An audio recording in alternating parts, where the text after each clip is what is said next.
네, 생방송으로 보내드리고 있습니다. YTN 라디오 생생경제. 이 시간은 조프로의 경제TV 시간입니다. YTN 경제부 조태현 기자와 함께합니다. 어서 오십시오. 네, 안녕하세요. 조태현입니다. 네, 먼저 시장 상황부터 좀 정리를 해볼까요? 네, 간밤에 뉴욕 증시가 다우, S&P 500 그리고 나스닥 이른바 3대 지수가 일제히 상승하는 모습을 보였어요. 국내 증시에는 좋은 소식이 될 수밖에 없고요. 코스피 역시 상승세로 장을 시작했습니다. 장 초반에 2770선을 회복하는 모습을 보이기도 했고요. 0.81% 오른 2768.85로 장을 종료했는데요. 2770선은 다시 탈환하지 못했습니다. 네. 외국인과 기관이 순매수를 기록했고 개인이 4,600억 원가량을 순매도했습니다. 전반적으로 어떤 호재가 있다 아니면 어떤 상황이 바뀌었다라기보다는 워낙 최근에 낙폭이 크다 보니까 네. 기술적으로 반등을 했다 이렇게 보는 분석이 더 많은 것 같고요. 또 유가가 약세를 보였다는 점도 일부 영향을 미친 걸로 보이는데 좀 재밌다고 해야 될까요? 유가 약세로 경기에 민감한 종목들이 대체로 강세를 보였는데 반면에 에너지 종목들은 약세를 보이는 희비가 좀 엇갈리는 모습을 보였습니다. 네. 눈에 띄는 종목으로는 CJ ENM이 있는데요. 급등하는 모습을 보였어요. 원래 물적 분할을 통해서 콘텐츠 제작 스튜디오 설립을 추진하겠다고 밝혔는데 이후에 주가가 한 25% 넘게 폭락하는 모습을 보였습니다. 네. 이 물적 분할을 보류한다는 소식이 전해지면서 주가가 반등을 했는데요. 회사는 여러 상황에 따라 재검토를 하고 있지만 확정된 건 없다는 입장입니다. 사실 지난번 LG에너지솔루션 같은 것들은 워낙 큰 회사고 기대를 많이 받다 보니까 상대적으로 부각이 덜 된 측면이 있는데요. 어떤 회사의 그 사업부를 떼내서 물적 분할한 다음에 그 자회사도 상장을 하는 거는 사실 주주를 고려하지 않은 그런 행동 부적절한 행위다 이런 비판도 상당히 크다고 할 수 있습니다. 대선 주자들도 나섰을 정도인데요. 물적 분할을 바라보는 투자자들의 시선을 다시 한번 확인해 준 일이 아닌가 싶습니다. 네, 알겠습니다. 자, 이게 다음 소식은 미국이 우리 업체를 겨냥해서 이 세탁기 세이프가드 조치를 했었는데 결국 우리나라가 승소한 걸로 결론이 났네요. 네, 맞습니다. 세계무역기구 WTO가 밝힌 내용인데요. 미국의 세탁기 세이프가드가 WTO 협정에 불합치한다고 판정했습니다. 그러니까 사건을 제소한 우리 정부의 손을 들어준 건데요. 네. 세이프가드에 대해 설명을 드리면은 긴급 수입 제한 조치입니다. 트럼프 전 대통령 시절에 수입산 세탁기가 그 미국 기업들에게 피해를 주고 있다 이런 주장이 나오면서 세이프가드가 도입이 됐는데 2018년 2월에 도입이 됐다고 해요. 네. 사실상 삼성전자와 LG전자를 겨냥한 그런 조치였다 이런 분석이 나왔었고요. 네. 3년 동안 시행한 뒤에 한 차례 연장해서 내년 2월까지는 이어질 예정입니다. 일단은 쟁점은 이 산업 피해를 유발할 만한 급격한 수입 증가가 있었냐 그리고 국내 산업의 범위가 적절히 설정이 됐는지 네. 심각한 피해를 봤다는 점이 입증이 됐는지 이런 부분들이 쟁점이었는데 네. 대부분 우리 입장 쪽에 손을 들어줬다고 해요.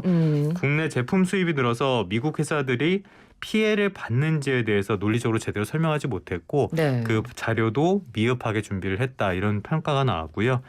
일단 미국이 이번 결과를 수용하면 분쟁이 종료되긴 하는데 절차를 완료할 때까지 시간이 물리적으로 걸린답니다. 그래서 내년 2월까지 세이프가드는 그대로 적용될 가능성이 크다고 하고요. 예. 미국이 상소한다면은 분쟁 상태가 이어지는데 지금 WTO의 이 분쟁 상소 기능이 좀 제대로 작동을 못하고 있다고 해요. 그래서 분쟁이 장기화될 가능성이 큰 상황이라고 합니다. 네. 근데 어찌됐건 우리나라가 승소했다고 하면 우리나라 기업에는 좋게 작용하는 건가요? 일단은 기본적으로는 기업의 불확실성을 더는 거니까 네. 좋은 측면이라고 봐야겠죠. 다만 이 국내 기업이 지금까지 미국의 그 세이프가드 조치에 대해서 여러 차례 좀 준비를 계속 해오고 있었거든요. 네. 가장 큰 거는 이제 외국에서 수입하는 그 제품에 대해서 관세가 부과되는 거기 때문에 현지 생산 법인을 만들어서 지금 가동을 하고 있다고 합니다. 삼성전자가 2018년 1월 그리고 LG전자가 2018년 12월부터 가동을 시작했고요. 그렇기 때문에 국내 가전업계가 이번 조치에 따라서 직접적인 영향을 받는 건 그렇게 크지 않다고 해요. 하지만 길어지고 있던 변수가 해소됐고 또 사업을 운영하는 측면에서는 여러 가지 측면으로 활용할 수 있기 때문에 이런 측면에서는 전략 다양화 측면에서는 분명히 호재라고 볼 수 있겠습니다. 네. 일단 지금 상황에서는 미국이 상소할 가능성이 큰 상황이라고 해요. 다만 앞으로 미국이 비슷한 조치를 반복하거나 또 세이프가드 이런 조치가 나올 수도 있잖아요. 네네. 또 바이든 행정부라고 해서 자국 우선주의와 보호무역주의를 안 하는 것도 아니니까요. 그렇습니다. 네. 이런 상황에서 미국을 압박하는 요인이 될 수 있다는 점, 이 부분은 분명한 호재라고 볼 수 있겠습니다. 그러니까 세이프가드 같은 조치를 앞으로는 남발하기가 좀 어려워지지 않겠냐, 이런 전망이 나오는 거죠. 네.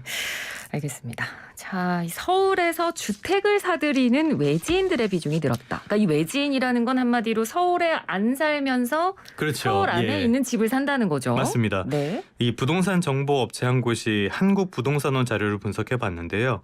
지난해 서울의 전체 주택 매매 거리가 12만 6,800건 정도 됐다고 합니다. 이 10월 이후로 주택 매매 거래가 상당히 좀 줄어서 뭐 거래 절벽이다 이런 말이 나왔는데도 네. 이 정도 기록을 했고요.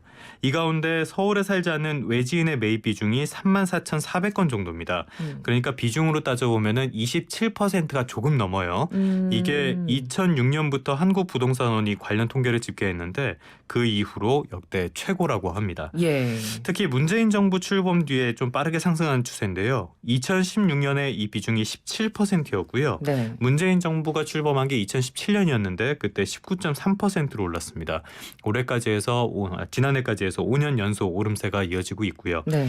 서울에 25개 자치구가 있는데 이 중에서 외지인의 주택 매입 비중이 가장 높은 곳 강서구였습니다. 33.5%로 나왔고요. 그렇군요. 그리고 또 도봉구, 양천구, 구로구, 용산구, 관악구 이따 다시 한번 말씀드릴 텐데요. 네. 이런 곳에서도 외지인의 매입 비중이 30%를 넘는 모습을 보여줬습니다. 그렇군요. 왜 외지인들이 이렇게 서울에 집을 사는, 뭐 땅을 사는 이런 비중이 늘어나는 걸까요? 이 정부가 계속 주택 공급에 대해서 이야기를 하는 것 중에 하나가 네. 공급량 자체는 부족하지 않았다 이런 이야기를 그렇죠. 자주 하잖아요. 네네. 최근까지도 하고 있고. 네. 그런데 사실 이거는 현실과는 많이 다른 문제입니다. 전체적인 물량은 그렇다고 쳐도 사람들이 살고 싶어하는 수도권 특히 서울에 공급은 부족했던 게 사실이거든요. 그게 수도권을 중심으로 집값을 올리는 가장 큰 배경이 됐고 그렇죠. 특히 서울에서 큰 영향을 미쳤습니다. 네. 이런 상황 속에서 그거를 주택 공급 물량이 부족하지 않다고 하고 상당 기간 사실상 방치를 하다 보니까 이 부작용이 더 커졌고요. 그러면서 가격도 빠르게 올랐죠. 이런 공급 부족 문제가 여전하니까 가격이 더 오를 거라는 기대 심리도 있습니다. 특히 지금까지 과거 상황을 봤을 때 특히 서울의 집값은 떨어지지 않는다. 상당히 우상향으로 장기적으로는 계속 가게 된다. 이런 네. 믿음이 있다는 거예요. 그렇죠. 그렇다 보니까 상대적으로 안전할 거란 심리가 있어서 서울로 진입하려는 수요가 있다. 이런 게 하나 있고요.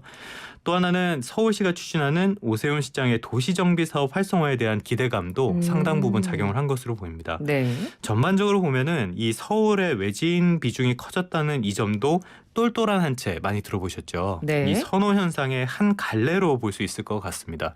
아까 말씀드린 30%가 넘는 곳 강서구, 도봉구, 양천구, 구로구, 용산구, 관악구 이런 데들 보면은 대체적으로 서울에서 그나마 집값이 저렴하다. 그렇습니다. 이런 네. 평가를 받는 곳들이잖아요. 네. 그러다 보니까 지방에서 서울로 진입하길 원하는 사람들, 수도권에서 또 진입하길 원하는 사람들 이런 사람들이 택하기가 비교적 수월한 곳이라는 거예요. 네. 그러니까 지방에서는 서울로 오려고 하고 또 서울에서는 강남 3구로 가려고 하는 이 똘똘한 한 채. 그 수요가 집중되는 현상의 한 갈래로 볼 수 있다는 분석이 나옵니다. 그러니까 이건 역시 부동산 정책 실패가 가져온 또 하나의 부작용 중에 하나다 이렇게 볼 수 있을 것 같습니다. 서울 집값이 떨어질 날이 올까요? 사실 이런 소식 들을 때마다 서울 불패 신화가 우리나라에서 깨질 일이 있을까 그런 생각도 좀 사실 들고요. 장기적으로 봤을 때 자산 가격은 계속 물가 상승률 정도 이상은 계속 오르는 추세거든요. 네. 근데 지금 이렇게까지 부동산 값이 급하게 올라버렸기 때문에 이 만회하기가 쉽지는 않아 보입니다. 예, 알겠습니다. 자, 마지막으로 오늘 조프로의 경제TV는 어떤 걸 꼽아보셨나요?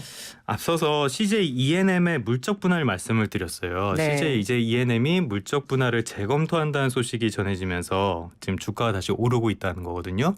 그리고 LG 에너지 솔루션 같은 경우에는 물적 분할로 하면서 LG 화학의 가치가 떨어질 수밖에 그렇습니다. 없었단 말이에요. 네. 핵심 사업을 떼어내서 그걸로 법인을 새로 만드는 거기 때문에 떨어질 수밖에 없고 이럴 경우에 외국에서는 자회사가 된 그 물적 분할한 회사는 일반적으로는 상장하지 않는 게 관리입니다. 근데 우리나라에서는 대주주의 입김이 세다 보니까 그렇죠. 이런 것들이 많이 일어났었는데요. 네. 마지막으로 한마디 드리고 싶은 거는 기업의 주인은 주주입니다.